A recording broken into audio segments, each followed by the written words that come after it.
आप सोच रहे होंगे कि मैं क्या कर रहा हूं। मैं युद्ध की तैयारी कर रहा हूं। वही युद्ध जो ज्वालामुखी की भांति कभी भी फट सकता है।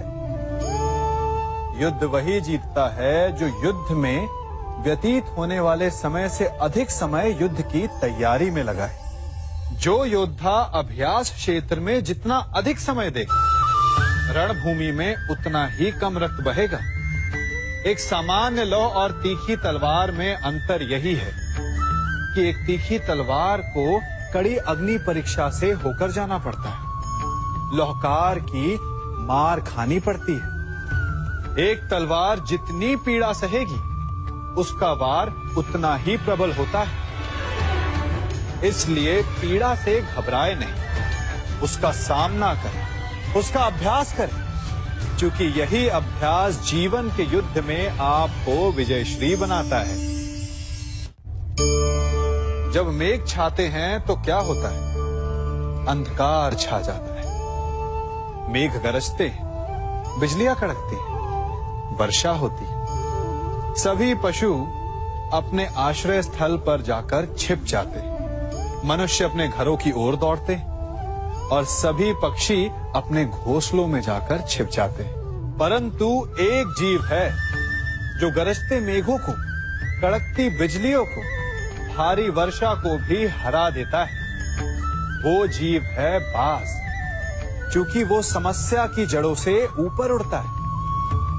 वो गरजते मेघों से, कड़कती बिजलियों से, भारी वर्षा से, इन सब से ऊपर। यही अंतर है हारने वालों में और जीतने वालों में। ये युद्ध हार और जीत का नहीं, समस्या और सोच का है। यदि आप अपनी सोच को छोटी रखेंगे तो समस्या बड़ी हो जाएगी, और यदि आप अपनी सोच को बड़ी रखेंगे तो समस्या छोटी हो जाएगी। दो मनुष्यों के मध्य होता है, परंतु विजय सदैव एक ही मनुष्य को मिलती है। जबकि समान रूप से दोनों शक्तिशाली होते हैं, समान ज्ञान प्राप्त करते हैं। कारण, दो प्रकार के लोहे होते हैं, एक ठंडा, एक गर्म। कभी सोचा है? लोहकार लोहे को लोहे से ही काटता है, परंतु सदैव ठंडा लोहा ही गर्म लोहे को काट पाता है। और यही नीति मनुष्यों पर भी लागू होती है। जब युद्ध होता है तो जिसके मन में ईर्ष्या होती है, जलन होती है, आक्रोश होता है, वो गर्म लोहे के समान। और जिसका मन शांत होता है, जिसका मन संयम से बंधा होता है, वो ठंडे लोहे के समान है। और वही ईर्ष्या और द्वेष नामक गर्म लोहे को काट सकता है।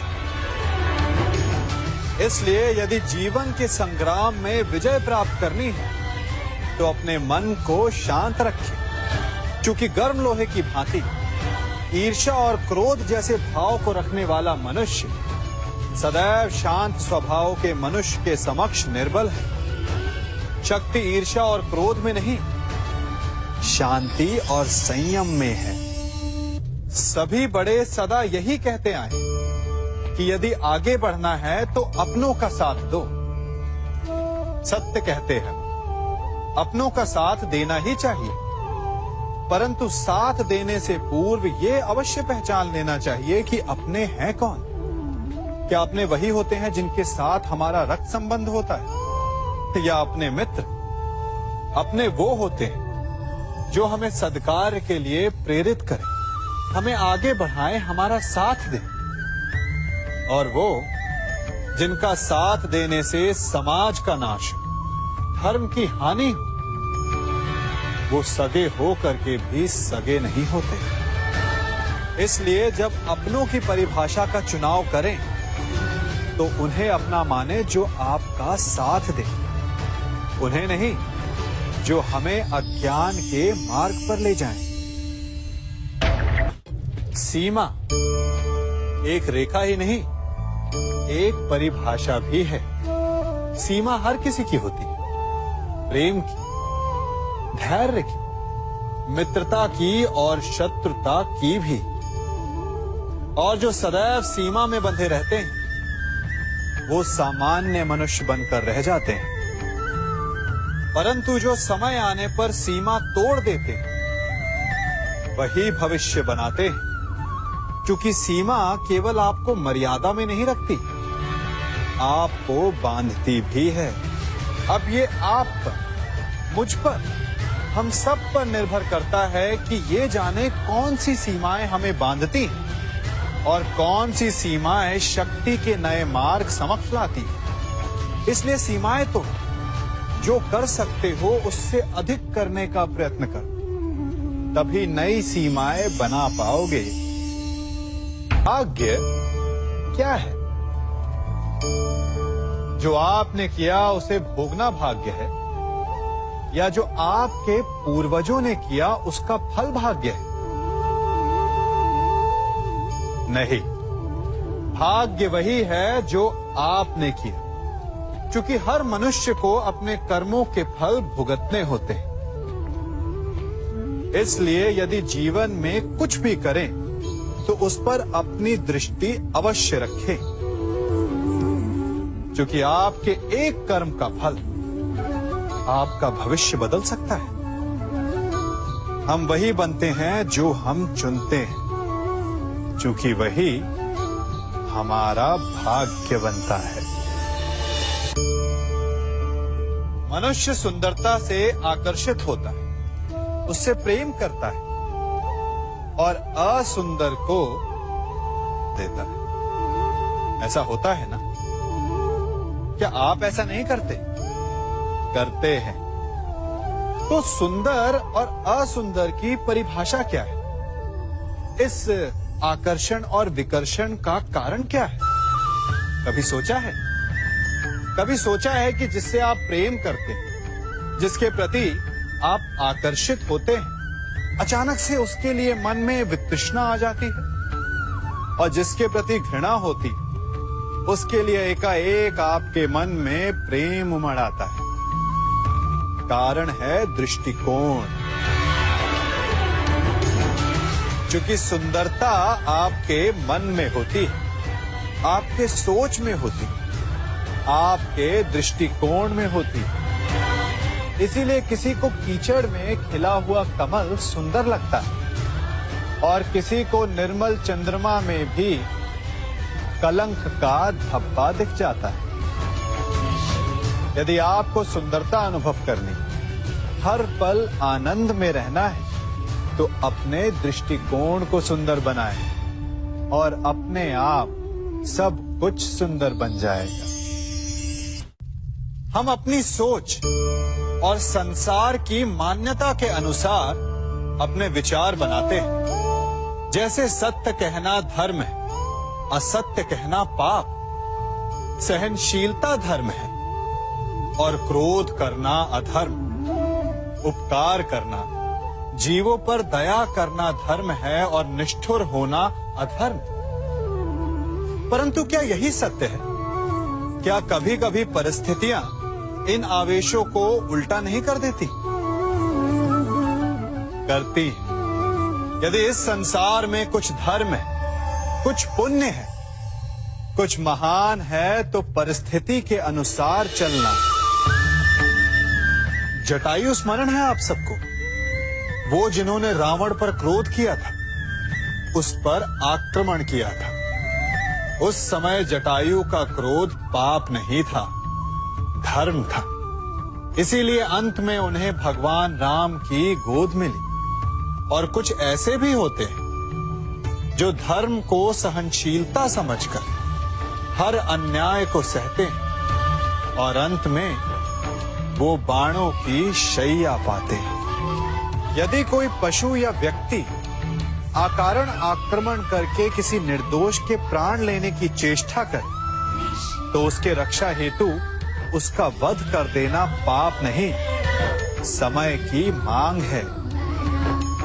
क्योंकि आक्रमण भी आत्मरक्षण ही है।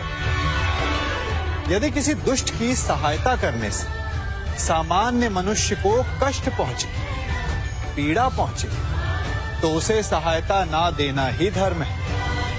अकारण क्रोध अस्वीकार्य है, परंतु यदि क्रोध से कुछ शुभ हो, पाप बाहुभीत हो, तो क्रोध और दंड भी धर्म ही है। संसार का सबसे बड़ा पाप क्या है? असत्य बोलना, हत्या कर देना, चोरी करना या किसी का अपमान करना। संसार का सबसे बड़ा पाप है किसी निर्बल को सताना, और संसार का सबसे बड़ा दंड भी उस निर्बल के मुख से निकली हाय है। आप देख रहे हैं मैं क्या कर रहा हूं? मैं लौह पिघला रहा हूं, और ये लौह पिघलता है इस चमड़ी की बनी धूनकी से निकली हवा से।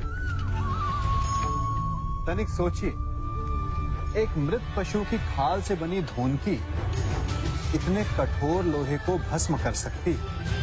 ठीक उसी प्रकार आप चाहे जितने भी शक्तिशाली क्यों ना हो, यदि आपने किसी निर्दोष, किसी निर्बल को सताया, तो उसके मन से निकली हाय और उसका श्राप आपके जीवन को भस्म कर सकता है। स्वर्ण सज्जन पुरुष और परोपकारी मनुष्यों की गति एक समान होती है। यदि स्वर्ण टूट जाए तो उसे गर्म करो, ताप दो, पिघल कर वो फिर से जुड़ जाता है। ठीक उसी प्रकार मतभेद होने के पश्चात भी एक सज्जन पुरुष और महान पुरुष फिर से मित्र बन जाते हैं। परंतु दुर्जन दुष्ट माटी से बने लोग उस पके हुए मटके के समान होते हैं कि जिनमें यदि एक बार दरार आ जाए तो वो स्वयं ही स्वयं का सर्वनाश कर लेते हैं। इसलिए मित्रता केवल सज्जनों से ही करें ताकि मतभेद ना हो। दुष्टों का समूह अपना नाश स्वयं ही कर लेता है। यदि कोयले की खान में जाओ तो चाहे जितनी भी सावधानी बरतो, अपने वस्त्रों पर कालिख लग ही जाती है। इसलिए दुष्ट मित्रों से सावधान। सज्जन शत्रु प्रत्येक परिस्थिति में श्रेष्ठ है। प्रत्येक मनुष्य सफलता पाने के लिए कार्य करता है। कुछ सफल होते हैं, कुछ नहीं होते, और जो सफल नहीं होते वो सदा अपनी असफलता का कारण या तो अपनी परिस्थितियों को बताते हैं या अपने सहयोगियों को दोषी ठहराते हैं। परंतु क्या वास्तविकता में ऐसा ही होता है? क्या कोई परिस्थिति या कोई व्यक्ति किसी की असफलता का कारण बन सकते हैं? उत्तर हाँ भी है और ना भी। कैसे? आप इस तितली को देख रहे हैं? आपने एक मक्खी को भी देखा हो। प्रकृति ने दोनों को समान गुण दिए हैं रस पान करने का। एक तितली फूलों पर जाकर उसका रस लेती और इस अवस्था में नए फूल खिलने की व्यवस्था भी करती है, और मक्खी घाव पर बैठती है, घाव को सड़ाती है और रोग भी फैलाती है। यदि इसमें किसी बात का अंतर है तो केवल सोच का। यदि आप उचित मार्ग चुनेंगे तो आपको सफलता मिलेगी, आप में उत्साह बढ़ेगा, और यदि आप अनुचित मार्ग चुनेंगे तो आपको असफलता मिलेगी, निराशा मिलेगी। अब उचित मार्ग चुनना है या अनुचित मार्ग, ये निर्णय तो आप पर निर्भर करता है। मनुष्य सदा भला बुरा, खरा खोटा, सत्य असत्य की बातें करता है। सत्य को अच्छा मानता है और असत्य को बुरा। परंतु क्या आपने कभी ये सोचा है कि प्रत्येक वस्तु, प्रत्येक भाव का एक महत्व होता है? दोनों ही एक दूसरे के पूरक होते हैं। यदि काला रंग नहीं होगा तो क्या श्वेत रंग की आभा का अनुभव होगा? यदि असत्य नहीं होगा तो क्या सत्य के महत्ता का ज्ञान होगा? यदि बुरा नहीं होगा तो क्या भले पर आपको विश्वास होगा? कुछ महत्वपूर्ण है तो दोनों के मध्य का संतुलन। बुरी से बुरी वस्तु, समय या भाव, कोई ना कोई स्वयं में शुभ छिपाए रखती है। कभी काले गरजते मेघों को देखा है? उसके किनारे भी एक स्वर्णिम आभा होती है। उसी प्रकार यदि आपके जीवन में बुरा समय आए तो आपको अपने सच्चे मित्रों की पहचान हो जाती है। तो बुरे समय में निराश ना हो, उसमें भी कुछ शुभ खोजने का प्रयास